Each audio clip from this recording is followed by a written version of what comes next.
Hello friends, இப்போ நம்ம சேனலில் நம்ம பார்க்க போகிறது ஒரு சிம்பிளான நல்ல டேஸ்டியான சிக்கன் ஃப்ரை தான் எப்படி செய்கிறதுன்னு பார்க்க போகிறோம்.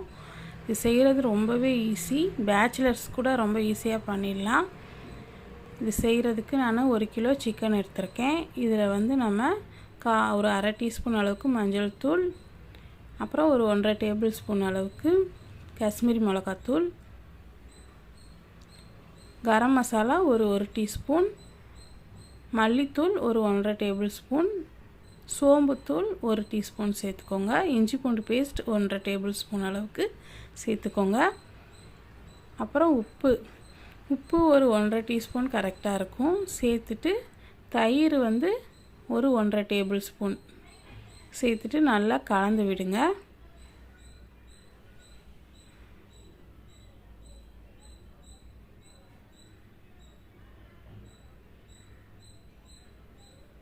இப்போ நல்லா கலந்தாச்சு. இப்போ நான் ஒரு 200 கிராம் சின்ன வெங்காயம் உரித்து கழுவிட்டு இந்த மாதிரி தட்டி இடித்து எடுத்து வச்சுருக்கேன்.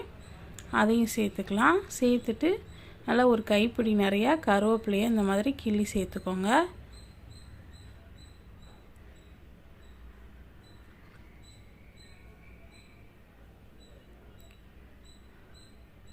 சேர்த்துட்டு இந்த கருவேப்பிலையும் வெங்காயமும் இந்த சிக்கனில் நல்லா மிக்ஸ் ஆகணும்.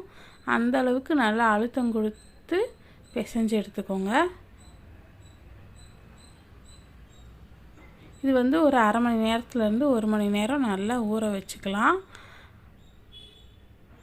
சிக்கன் இன்னும் நல்லா சாஃப்டாகிடும் நம்ம ஊற வச்சு செய்கிறதுனால. இப்போ கடாயில் தேங்காய் எண்ணெய் இல்லாட்டினா நம்ம நார்மலாக சமையலுக்கு யூஸ் பண்ணுற எண்ணெய் கூட யூஸ் பண்ணிக்கோங்க. அது ஒரு 3 டேபிள் ஸ்பூன் ஊற்றிட்டு நம்ம ஊற வச்சுருக்க இந்த சிக்கனையும் சேர்த்துக்கலாம்.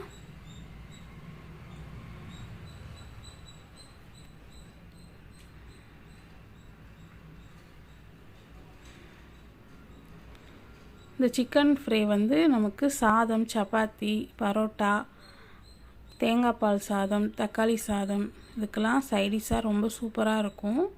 நம்ம ஸ்நாக்ஸாக கூட சாப்பிட்லாம். ரொம்ப ஈஸி இது செய்கிறது. கண்டிப்பாக ட்ரை பண்ணி பாருங்கள். இப்போ சிக்கன் ஒரு 10 நிமிஷத்தில் நல்லா தண்ணி விட்டு வெந்து வந்திருக்கு. இந்த தண்ணியெல்லாம் ட்ரை ஆகி சிக்கன் கொஞ்சம் நல்லா ரோஸ்ட் ஆகி வரணும். அந்தளவுக்கு நல்லா வதக்கி விடுங்க. இப்போ மூடி போட்டு நல்லா சிக்கன் ஒரு 5 நிமிஷத்தில் நல்லா எண்ணெய் பிரிஞ்சு வெந்து வந்திருக்கு. இந்த இன்னும் லைட்டாக தண்ணி இருக்குது. இந்த தண்ணியெல்லாம் நல்லா சுண்டி வரணும். அந்தளவுக்கு நம்ம வதக்கிக்கலாம்.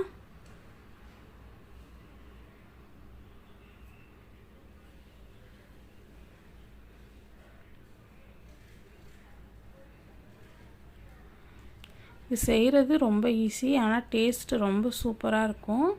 கண்டிப்பாக ட்ரை பண்ணி பாருங்கள். ரொம்ப ஈஸியாக செஞ்சிடலாம். இப்போ இன்னும் ஒரு 5 நிமிஷம் மூடி போட்டு நம்ம சிக்கன் வேக விடலாம். சிக்கன் நல்லா சாஃப்டாக வெந்துடும். இப்போ நம்ம இறக்கிக்க வேண்டியது தான். இதுக்கு இறக்குறதுக்கு முன்னாடி கொஞ்சமாக ஒரு கைப்பிடி அளவுக்கு கொத்தமல்லியும் கருவேப்பிலையும் சேர்த்துட்டு நல்லா கிளறிட்டு இறக்கிக்கோங்க. அவ்வளோதான், சூப்பரான சிக்கன் ஃப்ரை ரெடி ஆகிடுச்சு. கண்டிப்பாக ட்ரை பண்ணிவிட்டு எப்படி இருந்ததுன்னு சொல்லுங்கள். நான் போடுற ரெசிபீஸ்லாம் உங்களுக்கு பிடிச்சிருந்தா லைக் பண்ணுங்கள், ஷேர் பண்ணுங்கள். மறக்காமல் நம்ம சேனலை சப்ஸ்கிரைப் பண்ணிக்கோங்க. தேங்க்யூ.